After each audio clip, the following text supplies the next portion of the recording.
So you have ideated and now you're ready to kick off your enterprise. The first question which comes to us is, how do I raise funds? The most important aspect. First, we put our own money a little bit and then start off. But to scale, we definitely need some money. Now, there are 6 ways of raising money in India, but out of which few are very good as an organic growth and few are traditional investments. So in this video, I wanted to share few insights into how you can raise funds for your idea and take it forward. But I'll have a disclaimer here. Most of the ways to raise funds comes after an MVP. So MVP is something what you need to plan for yourself. And if you're lucky enough, you can get an angel at the first place itself, somebody who believes in you. But predominantly, 99.99% of the time, you need to have some funds to kick off your idea and then bring people along. So I'm a big fan of organic growth. I prefer self-investment or bootstrapping and then slowly grow the business rather than rushing into it. But there are certain times when you need to rush in a little bit to keep up with the market competition. So let's look at what are the 6 ways what I talked about. The first one is friends and family.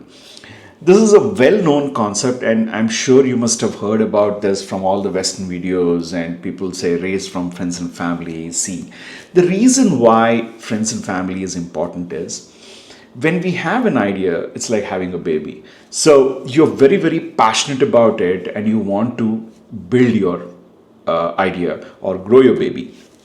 Now, the argument on the other side is, if you can convince your family and friends to give you some money to build your idea, then the first test is passed. That means you're able to communicate your idea and its value proposition to people around you who are trusting you and giving you the money. So that's why family and friends around at times becomes important. However, there are also certain limitations and aspects from family and friends. If you're asking for a few thousands of rupees, probably you might be able to get it from friends and family. But if that runs into lakhs, then that's where the challenge comes in. And also in India, one of the most important aspect is the sentiments there are between families and friends. So there are financial matters become very complicated if you're not able to return the money, and if they suddenly ask you money and you have not planned for it, relationships go sour. So there are certain fine line aspects to raising from friends and family, but if you can beat that, then you have taken the first step to become an entrepreneur. So it's easy but also difficult, and also gives the investors coming at a later stage a lot of confidence that you were able to convince your own family and friends to put money in you and your idea to make it big. So that speaks a lot of volumes. The second kind of investments what you can look most importantly in India are the grants. This is something many people do not consider seriously, especially the tech entrepreneurs. If you have a mobile idea, if you have a web idea, all the AI idea, all these things, we tend to not go in that direction. There are a lot of reasons for that.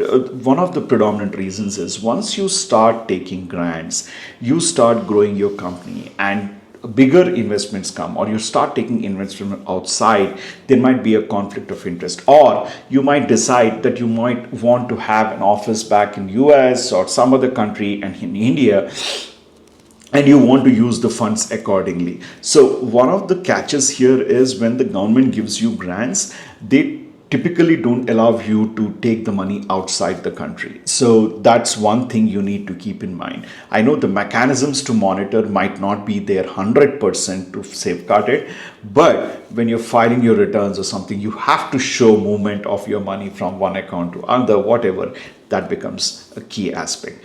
So before you raise funds from grants, keep this in mind as much as possible.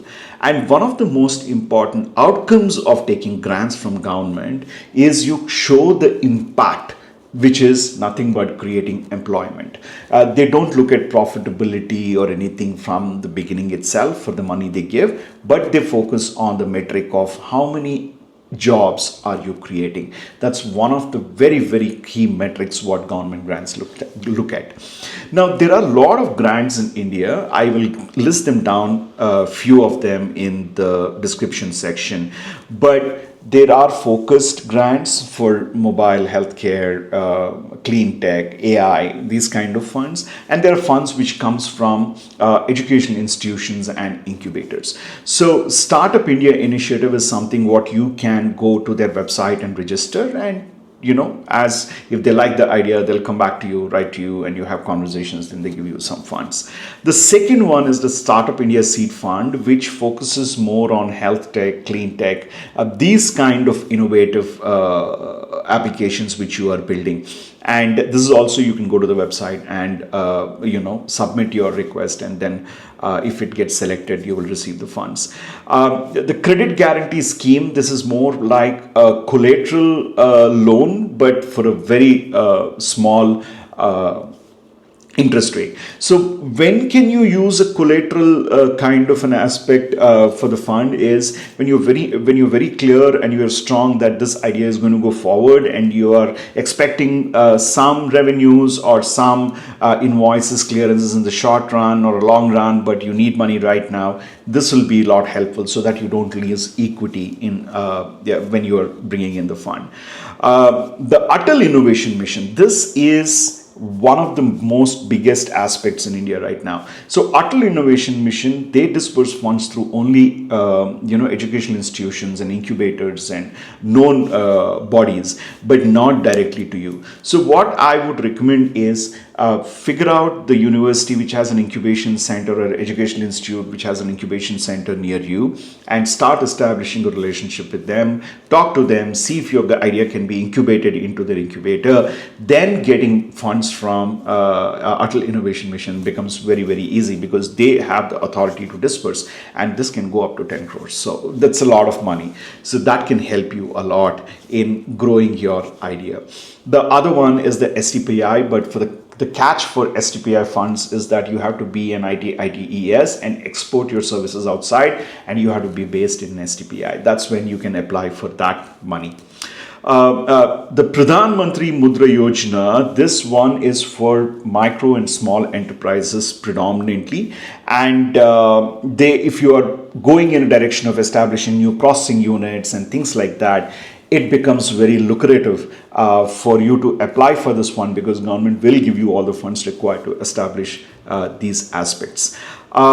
Startup Intellectual Property Protection Scheme, this is something not many people know, but if you have developed an IP and you want to protect it, it does cost money. I know most of us try to file the patents in the US, but I'm sure you're aware, if you file patent in the US, it doesn't mean that it's applicable all over the world. When you're applying for the patent, you need to select which all countries you need to do.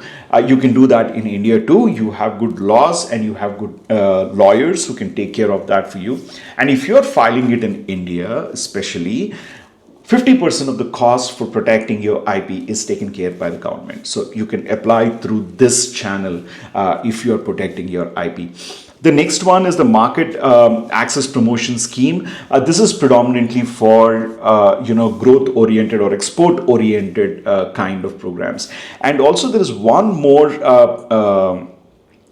investment fund which comes from the government, which if you are looking at dairy development and this kind of innovations, they have a separate fund for those kind of startups who are focusing in that area.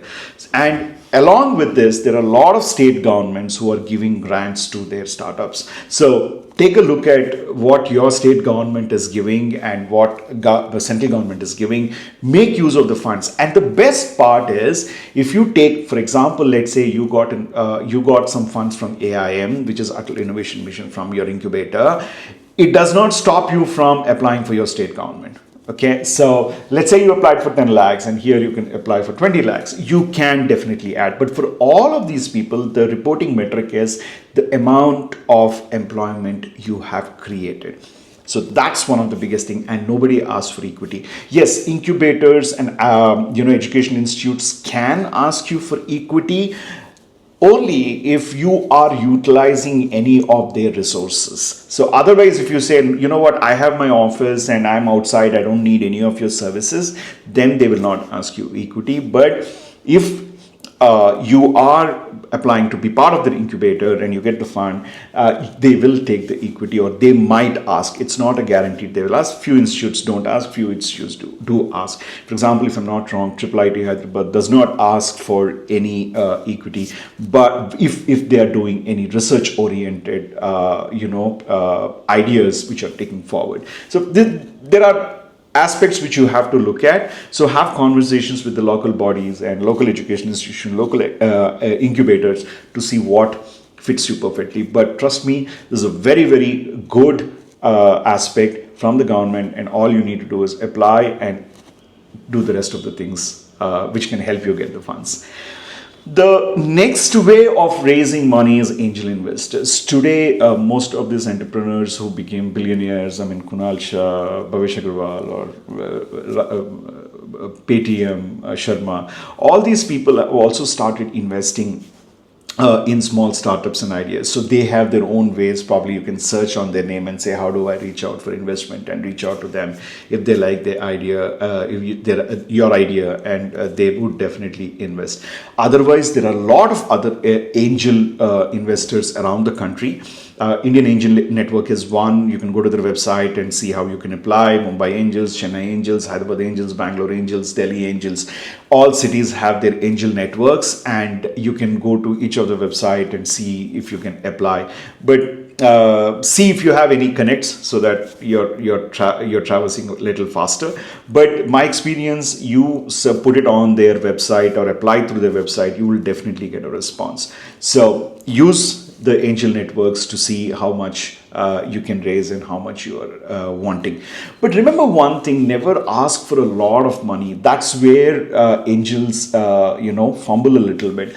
If you're growing slowly, and if you can predict some growings in the next 12 to 18 months, take that money, make it small for it to grow, so that people get interested. If you're asking for 50 lakhs, 25 lakhs, there might be 100 people who are interested. But if you're asking for 5 crores and 10 crores, the number of people will come down, and your permutations and combinations come down, and the chances of you getting the fund really comes down. So see if you can raise it at a lower money, so that you can also save equity, and you can also focus on the execution and give back the confidence to the angel investor. If you do that one, that person only might invest, or might bring his friends into the picture. So make use of these kind of things. These are all small tips and tricks what you can do.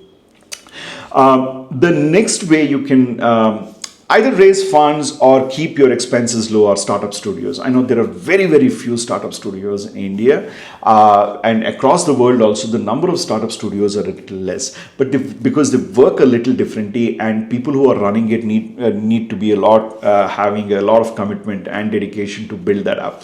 So what happens in startup studios is basically they have a pool of money, and startup studios provide infrastructure for you to work out of. And also they have people, senior people, developers, whatever is required. They have the manpower required to help you scale your startup or build your idea. Now, for that, what they do is they'll have a couple of models. Two of the famous models is either you pay them a small amount every month and remaining becomes equity, so that your overhead comes low and you have exposure to the best minds to work with, instead of a smaller expertise.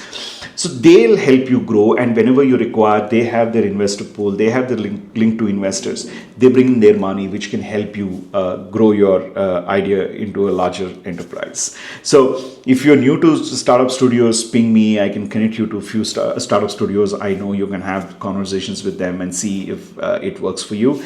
But otherwise, startup studios are also a good source to raise or build your idea.